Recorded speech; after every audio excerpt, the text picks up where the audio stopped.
mañana y comienza un nuevo día, ya es hora de hacer el café. Me conecto a nueva vida y me lleno de alegría porque sé que todo va a estar bien. En mi casa, en el auto, de camino a donde sea, entre todo lo que hay que hacer. Ya por nada me preocupo y me siento bien seguro porque cada día lo comienzo aquí. En ruta.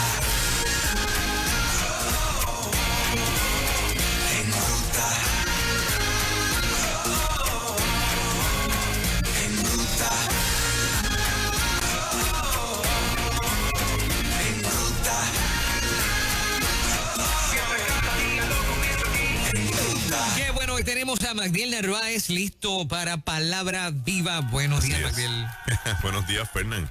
Qué bueno. Buenos días, Juan Carlos Moraima y el resto de Puerto Rico que está en sintonía con nosotros, ¿verdad? Y del mundo. Así es.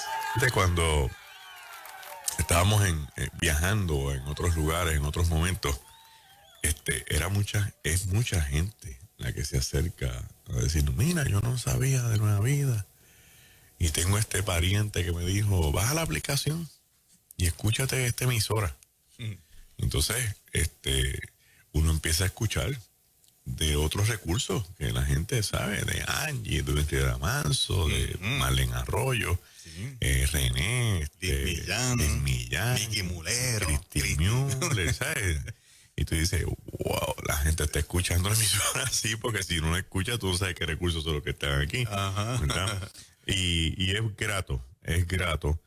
Entre muchas de esas hermanos y hermanas, tengo que reconocer los que se fueron de Puerto Rico en algún momento, quizás hasta al tiro de María, y se encuentran en algunos estados donde se les ha hecho difícil encontrar una iglesia con el calor de Puerto Rico. Y entonces lo que nos dicen es, bueno, Nueva Vida me suple para mantenerme. Yo escucho palabras, voy a la iglesia, pero realmente el fuerte de la comida espiritual yo la recibo a través de emisoras de radio.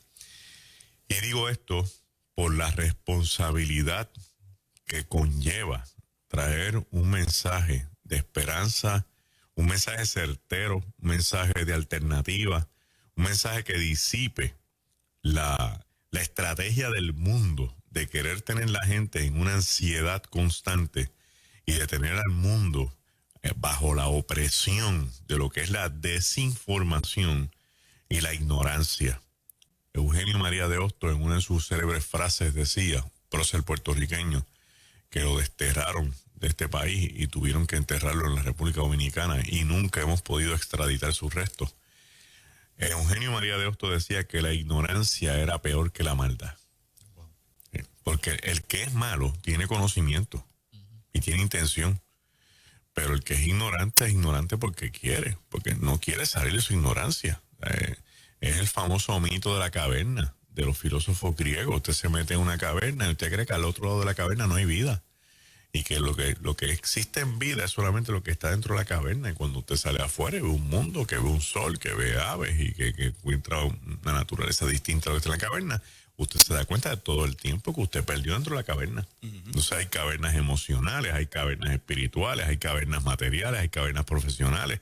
Hay diferentes cavernas que se usan para tener a los seres humanos atrapados dentro de ellas y que no vean el potencial que tienen, la facultad que tienen, las capacidades que hay dentro de ellos y mucho menos que puedan ver el propósito que Dios tiene en sus vidas para que sea cumplido. Entonces, que nosotros podamos traer una palabra para que la gente abra ojos, para que la gente se dé cuenta que hay más vida, que pues a mí me parece que es tremendo ministerio y tremenda oportunidad que Dios nos da para hacer la diferencia en la vida de los demás. Y una vez más, ¿verdad? Esta es nuestra casa. El tema de esta mañana se titula Nunca os conocí. Es una palabra de Cristo que en medio de un buffet all you can eat, que es el sermón de la bienaventuranza, Jesús cuela este postre amargo. Y dice en Mateo 7, versos 21 al 23, no todo el que me dice Señor, Señor, entrará en el reino de los cielos, sino el que hace la voluntad de mi Padre que está en los cielos. Muchos me dirán aquel día, Señor, Señor, no profetizamos en tu nombre, y en tu nombre echamos fuera demonios, y en tu nombre hicimos muchos milagros. Y entonces les declararé, nunca os conocí, apartaos de mí, hacedores de maldad. Es para mí, que soy fanático de los 4 evangelios, una de las palabras más cortantes de Jesucristo, y lo que lo hace cortante no es el discurso, sino el contenido. El contenido. Vamos a ubicarnos en términos de redacción para que usted vea por qué estoy diciendo esto. En el Evangelio de Lucas, este tipo de expresión está dispersa dentro del Evangelio. No está en el Evangelio de Marcos, tampoco está en el Evangelio de Juan. Lo que me hace entender que esto se le escribió en Lucas a los gentiles que creyeron y que estaban haciendo la obra. Primero porque los primeros cristianos o los primeros seguidores de Jesús pensaron que había que ser judío para ser seguidor de Jesús. Entonces, ahí es que el Señor le permite la visión a Pedro del lienzo, y Pedro llega hasta Cesarea Marítima y encuentra a este grupo de romanos en la casa de Cornelio que no son practicantes de la ley, que no se judaizaron, llenos del poder del Espíritu Santo. Y ahí es que empieza a cambiar la cosmovisión de los seguidores de Cristo en Jerusalén, cuando en la lucha entre Pablo, Santiago el menor, que dirige la iglesia en Jerusalén, y Pedro, que es el predicador itinerante de los discípulos, tienen un cónclave donde, al querer judaizar a los seguidores de Jesús, Pedro tiene que salir en defensa de Pablo para que se le predique a los gentiles sin imponerle la ley. ¿Por qué? Porque él acaba de experimentar casi un aposento alto en la casa de un pagano. Y dice, mira, si Dios le derramó el Espíritu Santo a esos paganos en Cesarea Marítima, ¿quiénes somos nosotros para estar tratando de estructurar un cristianismo a nuestra manera? Y ahí el cismo fue grande. Pablo se fue con los gentiles, Santiago se quedó en Jerusalén, Pedro tenía lo mejor de los dos mundos, porque estaba con Santiago, practicaba prácticamente el judaísmo, y cuando estaba con Pablo, pues practicaba del mundo de los gentiles. En el caso de que esto también aparece en Mateo, quiere decir, o podemos interpretar, que Mateo se preocupó por entonces, mientras Lucas se está preocupando por los gentiles, Mateo se preocupó porque este evangelio le llegara a los judíos que se fueron de Jerusalén después de la destrucción del templo en el año 70. Y quiero recalcar, ¿verdad? Porque esto es un evangelio, Mateo es un evangelio que se escribe después del 70, después de la destrucción del templo. Y recalco porque Marcos se escribe antes de la destrucción del templo. Jesús profetiza la destrucción del templo en el 33. Pero esa profecía se cumple 37 años después, o sea, en el 70. Lo que quiere decir que Cristo pudo haber sido tildado de falso profeta por una serie de años, porque no se había cumplido aquello de que no quedara piedra sobre piedra. Pero la palabra de Dios se cumple en algún sitio del camino. Cuando se destruye el templo, cuando se destruye Jerusalén en manos del general Tito, hijo de Vespasiano, muchos judíos cayeron en una crisis de fe sustancial porque le destruyeron los elementos que están asociados con esa fe. Y hay que mirarlo en términos de simbología, porque el texto bíblico no se puede dejar pasar por alto los símbolos. Jerusalén significa ciudad de paz. Jerú, ciudad. Shalom, paz. Ciudad de paz, o la ciudad de la paz, que ahora estaba sumida en piedra. El templo, un lugar donde habita el Altísimo, en el lugar santísimo, ya no hay lugar santísimo. Entonces, para el judío representa una segunda derrota espiritual y teológica después de la de Babilonia en el año 586 antes de Jesús. Hago un paréntesis para colar algo aquí de las señales de los tiempos, para que la gente vea cómo es que tiene este impacto en la mente humana. La gente piensa que porque tumbaron la figura de un Cristo, por la cuestión esta del white supremacy, porque tumbaron la estatua de los 10 mandamientos que había en Chicago, creo que era, y siguen tumbando elementos distintivos del cristianismo, que eso no es nada, porque son estatuas. No, no, no. Eso es algo. Porque eso tiene una representación de la fe de un grupo que cree y defiende eso que representa aquello que está allí.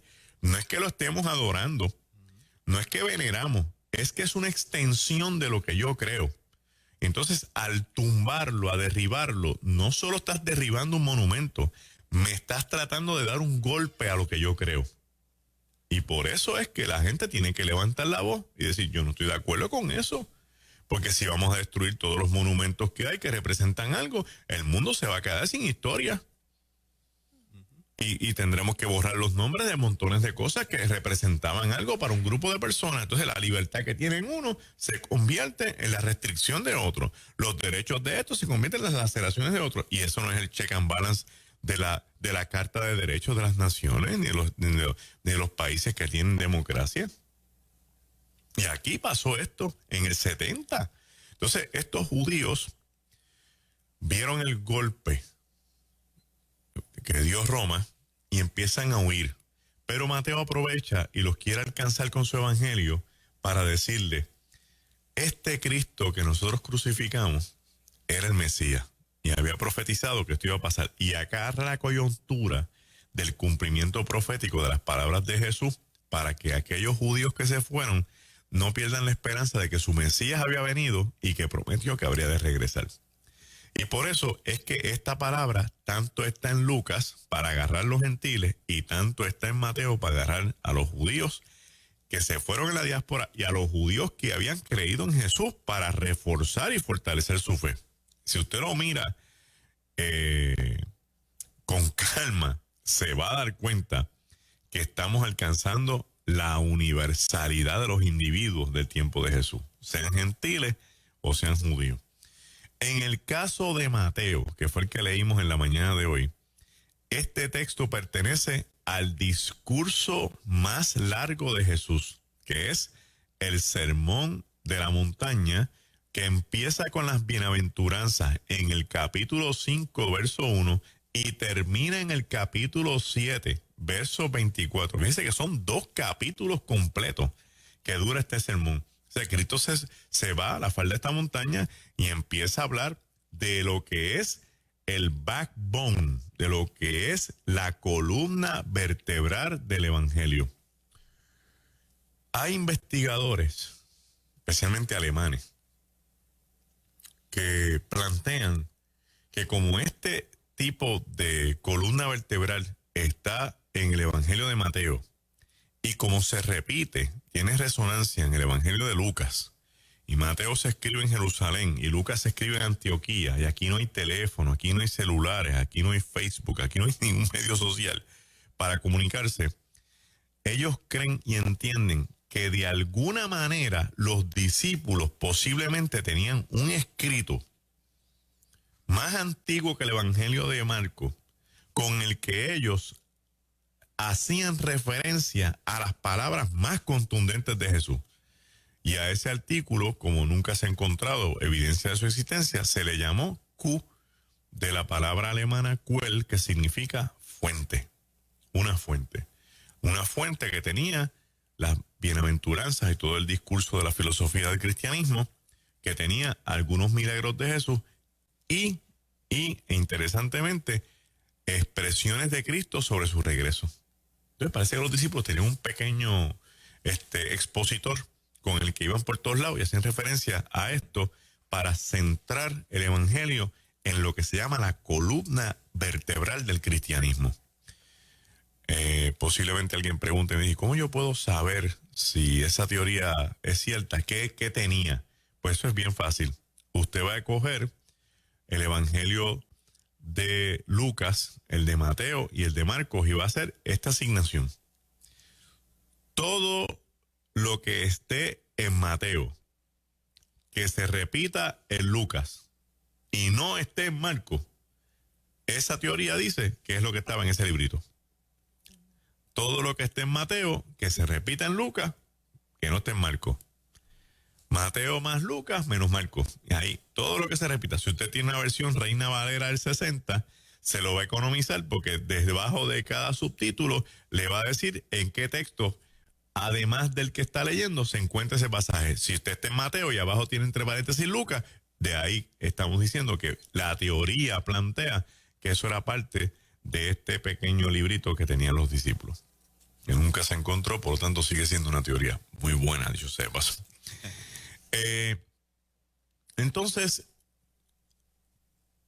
¿qué importancia tiene que esto que hemos leído esté en esta palabra? Bueno, vamos a mirar un ejercicio aquí que se llama el intertexto, que dice antes y qué dice después.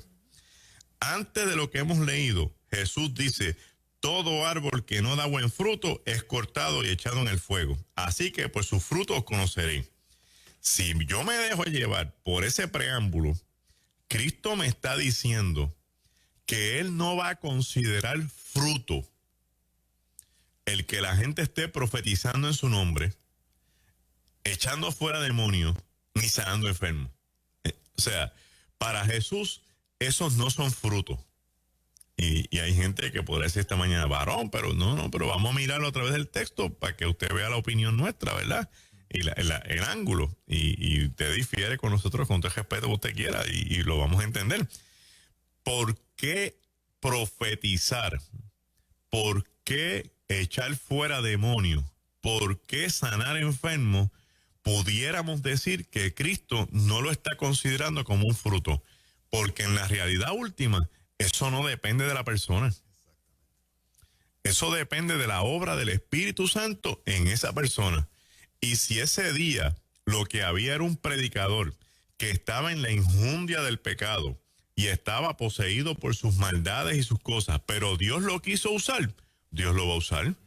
A Dios no lo detiene nadie cuando quiere usar a alguien. ¿Y por qué Dios va a usar a una persona así, pastor? Bueno, porque lo que pasa es que tiene que mirar que ese día ese predicador se enfrentó a 100 personas, de las cuales 50 fueron creyendo que Dios podía hacer algo en ellos. Entonces Dios no pudo hacer nada porque el predicador estaba en pecado. No, hermano. Dios se movió a misericordia del que lo necesitaba. Excelente, excelente. Y si quiere un ejemplo en blanco y negro, mire la vida de Jimmy Swaggart. Cuando Jimmy Swaggart descubren todo su escándalo, fue porque lo descubrieron, pero esto es una práctica que venía de hace años. Y todos esos años, la gente no se convirtió. La gente no recibió milagros en toda Sudamérica, porque Jimmy Swaggart tenía y llegó a tener el mayor número de cantidad de obras misioneras en Sudamérica, donde estaban pasando cosas espectaculares. ¿Por qué? Porque no es la obra de Jimmy Swaggart, es la obra del Espíritu Santo.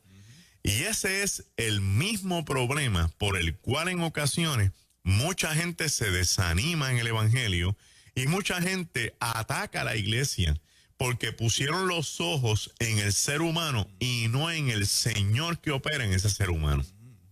Entonces después no tenemos ni misericordia, porque santificamos tanto a la gente que los ponemos en un pedestal, los trepamos allá arriba, le adoramos, los idolatramos, los tratamos como artistas, queremos el retrato, el autógrafo, queremos todo, y no nos damos cuenta que la gloria es de Cristo.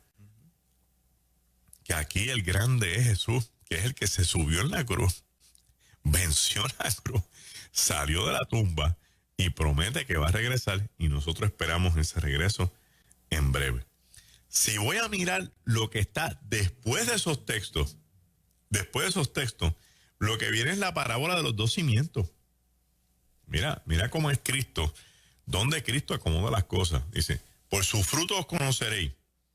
O sea, si entonces yo veo una persona profetizando, echando fuera demonios, sanando enfermos, no necesariamente es un buen discípulo de Jesús. Y después dice: ahora bien, el que oye estas palabras y las hace, yo le compararé con un hombre prudente que construye sobre la roca. Y Cristo me está diciendo, es el que escucha estas palabras y las hace, no es el que está haciendo obras por ahí. En otro proceso, Cristo lo que me está diciendo es, si tú escuchas la palabra y la haces, es porque la palabra está creando un impacto de transformación en tu vida. Si tú la oyes y no le haces caso, eres un mero oidor. Si la escuchas y dejas que la palabra te trastoque el alma, te conviertes en un hacedor de la palabra.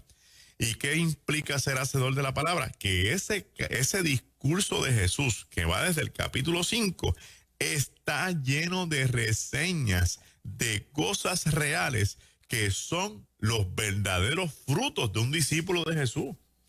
¿Cómo yo comparo y contrasto el dar una profecía, echar fuera un demonio y sanar un enfermo con este asunto de que tengo que perdonar al que me ofende? Con que tengo que poner la otra mejilla, que el que me pide el vestido también le dé la capa, que aquel que me pide que corra una milla, corra la milla extra con él. ¿Cómo yo puedo contrastar semejantes procesos uno contra el otro cuando sanar, profetizar y echar fuera demonios no dependen de mí, sino del Espíritu Santo? Entonces Cristo me está diciendo, no, yo espero de ti frutos como el perdonar, pasar la página, crecerte, madurar, encontrar en el que te maldice que seas bienaventurado. Y aquí tenemos una situación demasiado intensa que la iglesia la está pasando por alto. ¿Por qué la está pasando por alto? Porque perdonar a un hermano no le da un standing al ego. Te da un standing en el reino, pero no te dan un aplauso en el altar. No te vitorean. Ahora, si tú sanaste a un enfermo porque Dios te usó, muchachos, esa fama empieza a correr por todos lados. Ese fulano está hablando por los enfermos se sanan. ¿Ves? Entonces, aquí tenemos el problema gigantesco de que yo, si no me cuido, Dios me va a usar y entonces voy a convertir a mi ego en una estatua que yo voy a adorar. Porque a mí Dios me usa. Porque yo profetizo y se cumple. Me pongo las manos y la gente se cae. Y lloro por los enfermos y se sanan. Y los demonios me ven y salen corriendo. Entonces va cambiando de un discípulo de Jesús a alguien que empieza a competir con Jesús. Y Cristo dice, no, esos no son frutos, lo que establece antes, y después te dice, y tú no estás construyendo sobre la roca. La roca es Él. Estás construyendo en la arena, que es el ego. Por lo tanto, en la primera ventisca que venga, se te va a caer la casa encima completita. ¿Por qué? Porque el ego enfermo es lo más débil que hay. Es lo más frágil. La gente piensa que eso es fortaleza. Eso es lo más frágil que hay. Un ego enfermo revela tus debilidades. Un ego enfermo revela las heridas emocionales que tú no has podido sanar. Un ego enfermo revela las grietas de tu alma, las contradicciones de tu vida. Un ego enfermo refleja y manifiesta tus necesidades de reconocimiento, tus necesidades de que te aplaudan, tus necesidades de aceptación, tus necesidades de querer ser alguien y demostrar que tú eres alguien. Y eso en Cristo no se puede cubrir con un empañetamiento espiritual de que yo tengo todas esas necesidades en mi corazón, pero eso no es verdad, porque a mí Dios me está usando. Pues hay gente que Dios está usando y sus grietas son gigantescas en el alma y su situación espiritual es bien gravosa y bien triste, porque al final del día no le estás dando la gloria a Dios. Entonces el Señor prefiere que no hagas eso y que des verdaderos frutos. Que no hagas eso y que construyas una vida espiritual sobre la roca, que es Él. Y que le dejes eso a la gente que Él quiere usar. En otras palabras, que en vez de estar mirando el evangelio como una plataforma para crecerte y querer ser alguien, lo mires como la oportunidad que Dios te da para que Cristo construya una nueva vida en ti. Sería Magdiel, diferente para el que ya tiene un nombre, una fama y una plataforma. ¿Diferente en qué sentido? Y que entonces recibe el evangelio. Sí. Porque tiene que hacer un switch. Tiene que hacer un switch. No puedes traer la fama del mundo al evangelio. Porque el nombre que tenías en el mundo lo construiste bajo unas premisas distintas a las que estás en el evangelio. Entonces, te voy a dar un ejemplo clásico que tú conoces. Tito Lara. Tito Lara es Tito Lara. Tito Lara es una de las voces más hermosas, sí, sonoras, musicales, dulces que ha tenido este país. Afinación perfecta. Sí, Tito. Tito no movía ni los labios cuando cantaba, la voz le salía directamente del alma. Y yo tuve la oportunidad de ministrar con Tito en un par de ocasiones y yo no quería ni predicar. Yo lo que quería es seguir escuchándolo toda la noche, tú sabes. porque él entre himno e himno traía este testimonio, que es a lo que voy, de cuando él estaba en el mundo, de cuánto él tenía, me dice, tenía botes y tenía casas y tenía fama y todo esto, pero cuando llega el evangelio, se dio cuenta que la vida que tenía era vana, porque no le llenaba el corazón.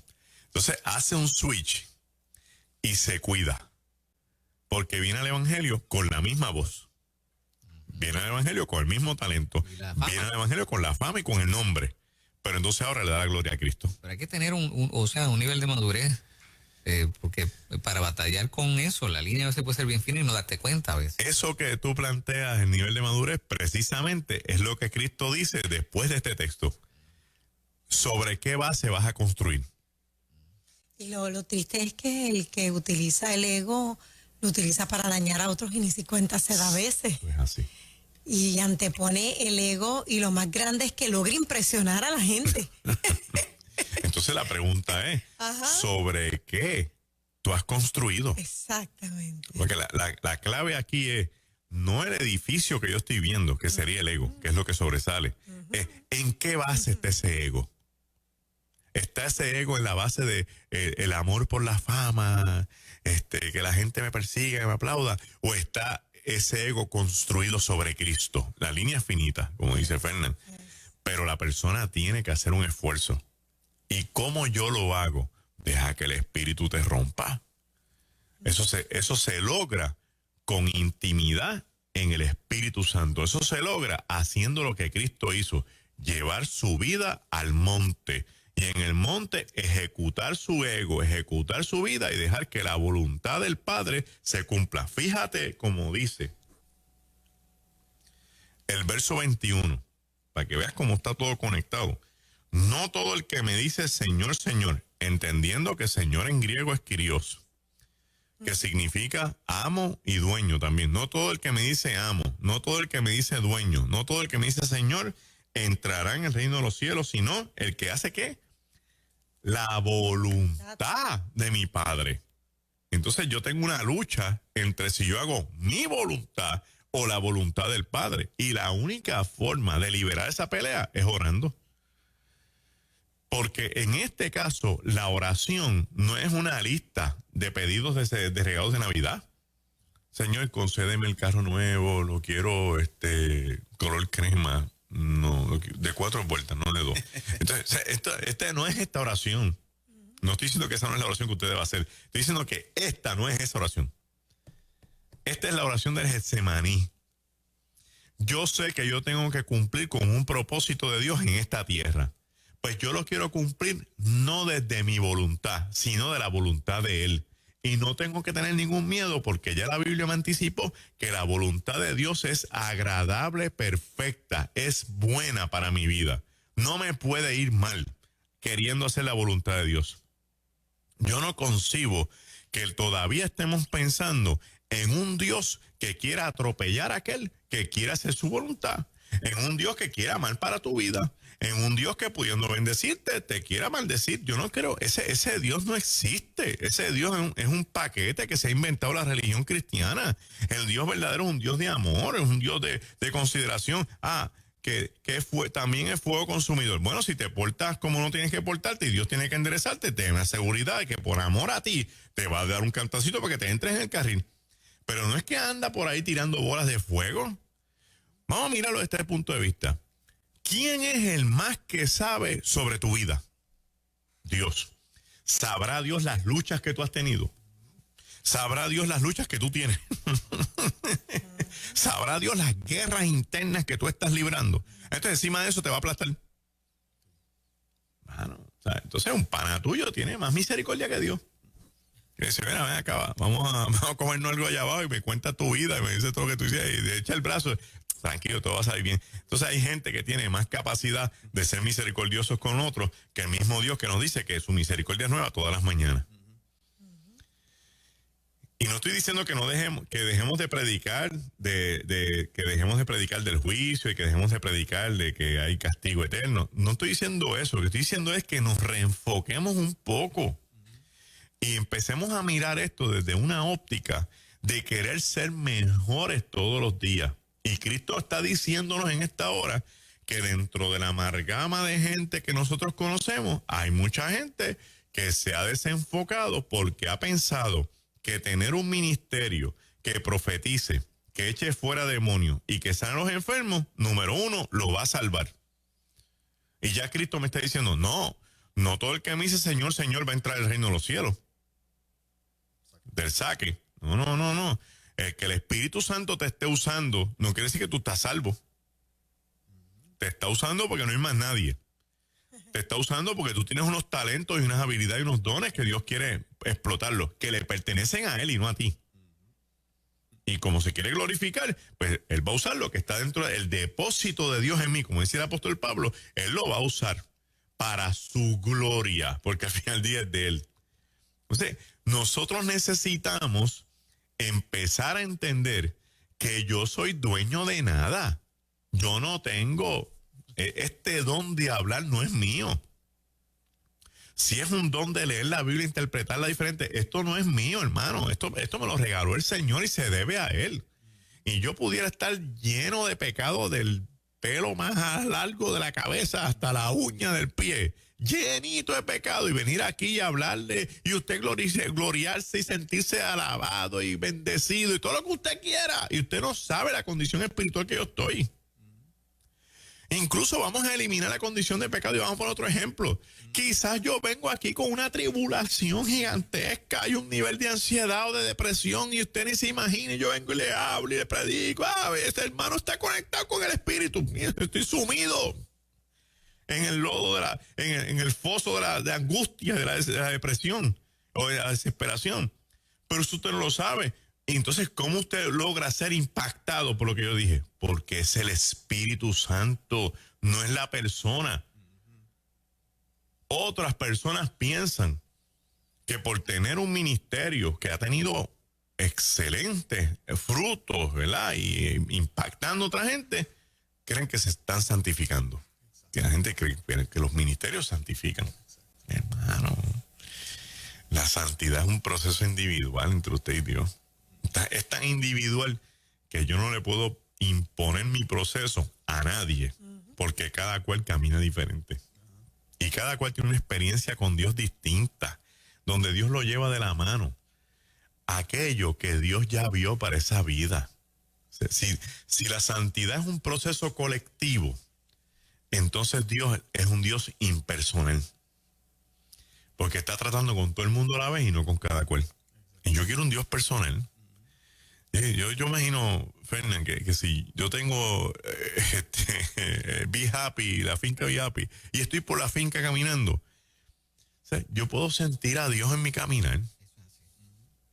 Y tú madrugas por las mañanas y ves el sol saliendo, y tú ves la gloria de Dios, y lo ves en el atardecer, ¿sabes? Y eso que tú experimentas en la finca, yo no lo estoy experimentando porque no estoy allí, pero eso no quiere decir que yo no lo voy a experimentar donde yo estoy. Y por lo tanto, Dios es un Dios personal e individual, porque en cada contexto Dios se va a glorificar. Dios se va a glorificar. Y la experiencia mía se va a juntar con la de Fernán. Y cuando nos juntemos, vamos a ver que son dos contextos distintos, pero sigue siendo el mismo Dios glorificándose en las experiencias personales. Así que, ¿qué Dios quiere? Que reenfoquemos nuestra mirada en Él. Pero el texto sigue, el texto tiene aquí todavía carne y costilla para dar. Dice, muchos me dirán aquel día. Entonces hay que definir aquel día. Porque aquel día tiene un sitio. Aquel día es el día cuando nos tengamos que enfrentar al Hijo del Hombre. Esa figura que está a la diestra del Padre, que se cruza para que nadie se mezcle con la santidad del Padre y consuma el que está frente, sino que Él es el protector, el escudo que evita que la santidad de Dios nos fulmine, pero nos va a mirar. Y yo siempre le digo a la gente en conferencias, en predicaciones, y me digo a mí todos los días de mi vida, Señor, permíteme hacer tu voluntad, porque tengo terror llegar al cielo y que Dios me mire y me pregunte, ¿qué tú hiciste con lo que yo te pedí? Es la parábola de los talentos. Ay, Señor, te tuve miedo. Y como yo sé que poner ese talento a funcionar me trae controversia, me van a perseguir y me van a criticar, y mi ego es finito para que me critiquen, yo lo voy a guardar debajo de la piedra.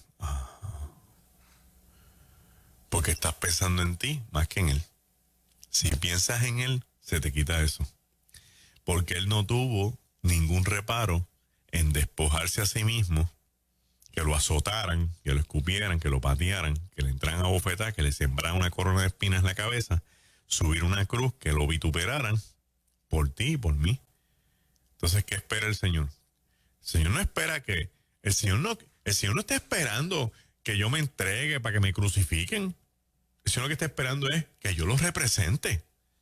Y que eso que acarrea unas consecuencias, las consecuencias yo las lleve con orgullo, con buen orgullo, que yo las lleve con alegría, que las lleve con entusiasmo. ¿Por qué? Porque estoy representando a la figura más grande de la historia de la humanidad. Usted no representa cualquier cosa. No hay otro ser en el mundo, no hay otro ser en la historia como Cristo. Si usted es seguidor de Cristo, usted es seguidor del personaje más imponente de toda la historia de la humanidad. Que no hay quien lo supere. No lo supera Buda, no lo supera Mahoma, ni Confucio, ni Lao Tse, ni Gandhi. Nadie supera a Cristo. Ese es tu líder. Represéntalo con dignidad. Dilo a voz viva. Yo soy cristiano, seguidor de Jesucristo. Mi maestro de vida es Jesús. Y con eso le estás diciendo a la gente, mi ego no importa, porque ya yo morí. Morí para mí, para que Él viva dentro de mí. Aquel día es el día del juicio. Que la iglesia no pasa por el juicio que pasa el resto de las naciones. Que la iglesia no pasa por el juicio que pasa el resto de la humanidad. La iglesia se enfrenta a Cristo en otro escenario, que lo vamos a empezar a trabajar en los jueves, en las señales de los tiempos, de acuerdo con las escuelas escatológicas que existen. Y la iglesia cuando se enfrente a Jesús, sí, ahí están los salvos, pero dentro de los salvos, Jesús le va a preguntar a la gente que tenía algo que hacer, ¿qué hiciste? Te salvaste, perfecto, pero ¿qué hiciste? Porque hay que hacer una distinción entre los que se llevan las coronas de vida, los que se llevan las coronas por predicar el evangelio, los que se llevan las coronas por haber entregado su vida en amor al evangelio. O sea, hay un sinnúmero de premiaciones que aparentemente en aquel gran día va a ser. Ese día, dice el Señor, que en la defensa de algunos le van a decir, profetizamos en tu nombre, echamos fuera demonios en tu nombre hicimos milagros. Fíjese que la redacción dice que todas las cosas las hicieron en el nombre de Jesús, porque es que en el nombre nuestro no va a poder pasar nada. En tu nombre. Estas no son personas impías. Estos no son inconversos. Estos no son gente de mundo. Esta es gente que tenía conocimiento. Esta es gente que sabe que en el nombre de Jesús ocurren cosas. Y que aunque estuvieran mal en su vida espiritual, se arriesgaban a que en el nombre de Jesús, por misericordia de aquellos que creen, pasara un milagro, pasara un evento, pasara un prodigio, una señal. Y Cristo dice, wow, tremendo. Ahora, mira las tres cosas que contesta Cristo. 1. Entonces les declararé, nunca los conocí. Tú sabes lo que es que tú vayas donde una persona que tú crees que tú conoces. Ya, fulano, yo te he visto en algún sitio. Yo no sé quién tú eres.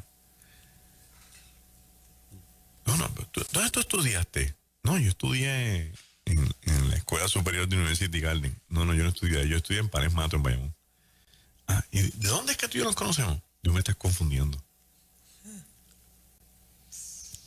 Que ese día de frente Cristo te diga, yo no te conozco. Señor, pero si lo que yo hice lo hice en tu nombre, si en eso estamos claros. Estamos hablando de la relación. No estamos hablando de lo que tú hiciste en mi nombre. Estamos hablando de que la relación entre tú y yo no existe, porque yo no te conozco. Intenso, porque cuando aquellos individuos fueron a echar fuera el demonio de aquel hombre en el libro de los Hechos, dijeron que venía en el nombre de Jesús y en el nombre de Pablo. Y el demonio dijo, bueno, vamos a poner las cosas en perspectiva. A Jesús lo conocemos y a Pablo también. ¿Pero ustedes quiénes son? O sea, que los demonios en el infierno sabían de Pablo. El ministerio de Pablo era tan contundente que hasta los demonios lo conocían. Decían, no, Pablo sabemos quién es. Yo gato nos da una pela por ahí sacándonos de un montón de gente. Pero ustedes quiénes son. Entonces, lo que tú haces para el evangelio no te da una relación con Cristo. Lo que te da es un efecto y una consecuencia que recibe alguien por misericordia. Tienes que relacionarte con el Señor. Tienes que tener una vida íntima con el Señor. Lo segundo que Cristo les dice, que todavía es más violento. Apartaos de mí. Yo te conozco. Vete al lado. Y la gente dirá, wow, este Cristo es bien cruel. No, no es cruel, porque usted lee el Apocalipsis y dice, yo estoy a la puerta y llamo. Si alguno me conoce la voz y abre la puerta, yo entro y ceno con él. Tú un Cristo de relación. Tú un Cristo que a los que él conoce, él se sienta con ellos a comer. Él se sienta con ellos a compartir. Él entra en las casas. Él comparte el pan. Él comparte la vida con los que lo conocen. Y tercero le dice, hacedores de maldad. Dice acá, yo estoy profetizando, echando fuera demonios, sanando enfermos. ¿Tú vas a decir hacedores de maldad? Sí, porque te estás gloriando de algo que no te pertenece. Y estás usando lo que el Espíritu quiere hacer para dar a entender que tú me conoces, que estás en el reino, sabiendo que esa no es la verdad. Porque tienes conocimiento de lo que tienes que hacer y no lo haces. ¿A qué nos lleva eso en la mañana de hoy? Con mucho amor, como hacemos siempre aquí en emisora. Vamos a arrepentirnos de corazón. Vamos a dejarnos de creernos que somos grandes. Vamos a dejarnos de inventar. Vamos a dejarnos de pensar que los ministerios son nuestros y que aquí hay una competencia de ministerios, de quién puede más y quién puede menos. Hermano, como dice Jacobo, vamos a volver a la cruz. Porque es que se nos olvida que donde nació esto es en la victoria de un madero. Es en el triunfo de una tumba vacía. Y el único que hizo eso se llama Jesucristo. Que el día que nos enfrentemos a Él, en vez de decirnos, nunca os conocí, apartados de mí, hacedores de maldad, el Señor nos diga, ven, buen, fiel siervo. En lo poco fuiste fiel, en lo mucho te pondré. Entra en el gozo del Señor. Que Dios te bendiga esta mañana. Qué hermosa palabra en esta mañana. Mucha enseñanza, como que hubo mucho, ¿verdad? Sí, mucha sustancia. Mucha sustancia. Hablamos un poquito de... para eso. Sí, definitivamente. Yo me imagino a la gente en la casa anotando y luego repasando, que eso es lo que queremos. Lo vuelven a ver. Y lo vuelven a ver definitivamente. Una de las cosas que más me impresiona, perdón que interrumpa, es que se convierte un segmento donde le permita a la gente sentirse motivada a leer la palabra. A volver al Evangelio, a volver a rescatar la figura de Jesús, que es lo más importante de este segmento Palabra Viva. Y segundo, a pastores que se les hace tan difícil enfrentarse al mismo público domingo tras domingo, que tenga una palabra fresca y sabe, espérate, estas son las notas del sermón del domingo. Esto sería espectacular para poder llevar un mensaje fresco y de esperanza a mucha gente que lo necesita. Y textos que uno le da otra interpretación, de repente cobran otro sentido, como este, no te conozco. O sea, si yo sé las obras que hacías, pero la relación no existía. Poderoso ese texto. Gloria a Dios, amén. Así que agradecemos, ¿verdad? Que sí, que a la enseñanza. Así es. Bueno, la gente que quiera conectar contigo, tienes dos webpages, ¿no? Sí, tengo el galileo.org y a través de la Universidad Teológica de Vida Abundante, magdielnarvaez.com. Ahí para los cursos de capellanía, de tanatología, que empieza esta noche, dicho sea de paso, y las personas pueden entrar allí y matricularse. Y nos pueden conseguir en el 939-402-6081. Si no le contestamos, déjenos un mensaje que hoy es un buen día devolver un montón de llamadas y de mensajes que tenemos. Qué bien, excelente. Gracias, Magdiel. Un A abrazo. ustedes. Buen día. Bendiciones. Bien. Señoras y señores.